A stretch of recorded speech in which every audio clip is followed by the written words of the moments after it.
Hi, I'm Terry Apple. I'm an actress and a writer living in Los Angeles, California. I hope everyone is staying safe and healthy during this challenging time. I just completed an independent feature, but I think things are not in production right now, so it may be a little while, but I've done voiceovers for over 35 years. I'm going to read to you today The Ugly Dachshund. 29 cents when this first came out. My best friend sent me this because dachshunds are my favorite dog, but I love all animals equally. I also have a teen Home Alone dog version book out with the Siegel family, the Siegel twin girls. It's on Amazon. It's called Oliver Uncolored. And hopefully we'll turn that into something as well. But it's on Amazon and it's also going to be in bookstores when the bookstores are back out. So I'm going to read to you today with my freckle glasses on my freckle face, The Ugly Dachshund, which is very cute. Okay. Once there were 3 little dachshund pups named Chloe, Heidi, and Wilma. With them lived a 4th pup. His name was Brutus, and he was a Great Dane. Poor Brutus, he thought he was a dachshund too, but a very large, clumsy, ugly one. I don't think he's so ugly. Brutus grew and he grew and he grew, as Great Dane pups always do. Soon when Brutus stood on his hind legs, he was almost as tall as his owner, Mrs. Garrison. One day, Brutus jumped into a wheelbarrow to play with the other dachshunds. Crash! The wheelbarrow was wrecked, and the dachshunds went flying in all directions. Oh no, cried Mrs. Garrison. Brutus kept on thinking he was a dachshund. He even tried to run the way dachshunds do, low and close to the ground. Chloe, Heidi, and Wilma pattered into the house one day. Chloe grabbed a ball of wool in her mouth and ran. Yipping and squealing, Heidi and Wilma chased after her, and big Brutus lumbered after them, trying to join in on the fun. The ball unwound, and soon there was nothing but a tangled trail of wool. The 3 dachshunds scampered off. Before poor Brutus had a chance to follow them, in came Mrs. Garrison. Brutus, she cried, what have you done? Any of your houses look like that right now? I bet a lot do. Then another day, the 3 little dachshunds and Brutus raced into Mr. Garrison's workroom. The workroom was full of pencils and paints and brushes and paper. Suddenly, Brutus's tail knocked down a jar of paint brushes. The big pup gave a yelp and backed into a cabinet. Crash! The cabinet toppled over. Paint tubes, pencils, and pads scattered all over the floor. Then Brutus crashed into an enormous easel, just as the 3 little dachshunds ran off. Oh no, groaned Mr. Garrison as he rushed into the workroom. Brutus, look what you've done. Poor Brutus whimpered sadly. Well, he's done it again, said Mrs. Garrison. Yes, said Mr. Garrison. But after all, he is just a puppy. I know, sighed Mrs. Garrison. That's what frightens me. What will he do when he gets bigger? Finally, Mr. Garrison was forced to put Brutus outdoors in a pen. After several mournful whimpers, the Great Dane pup settled down and closed his eyes. Hours went by. All at once, Brutus's eyes snapped open, and he growled. Rising, he began to paw at the sides of the pen. In the darkness, a strange man was approaching.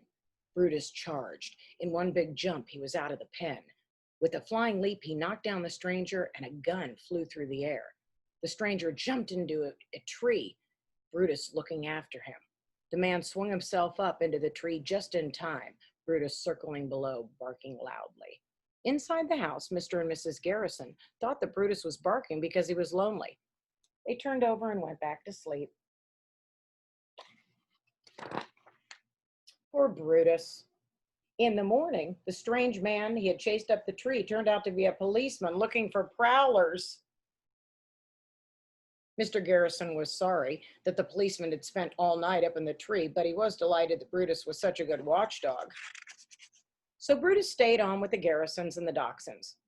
Really, Mrs. Garrison wailed one day as Brutus jumped up into her lap. We'll never have any peace until Brutus stops thinking he's a dachshund. By now, Brutus was no longer an oversized pup. He was a full-grown Great Dane, but he still thought he was a dachshund. Mr. Toyama, when he came to decorate the house for a party, thought something quite different. Lion, help, lion! At the party that night, Mrs. Garrison proudly showed Chloe to a friend. Isn't she darling, Mrs. Garrison said. She never gets into trouble the way Brutus does. At that moment in the backyard, Brutus was lunging with all his strength against his leash, and the knot gave away. He was the next guest to the party. Barking his friendliest bark, he came galloping in among the guests. "Lion, help, lion!" Mr. Toyoma cried. Chairs splintered, tables toppled, guests scattered. The party was over. Brutus was in disgrace. Even Mr. Garrison agreed that something would have to be done. But the next day, Chloe fell into a garbage can. The garbage man came along and dumped all the garbage with Chloe in the truck.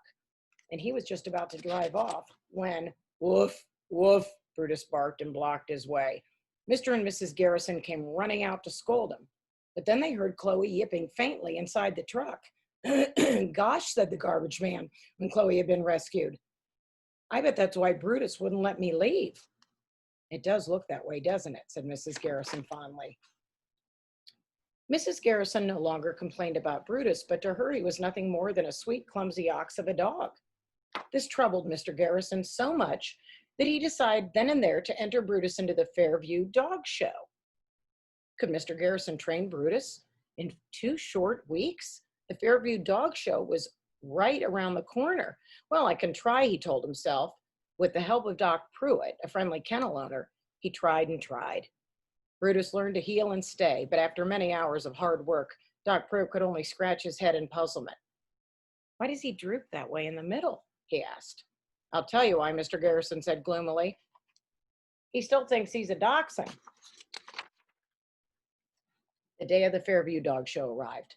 Mr. Garrison and Doc Pruitt led Brutus to a large tent.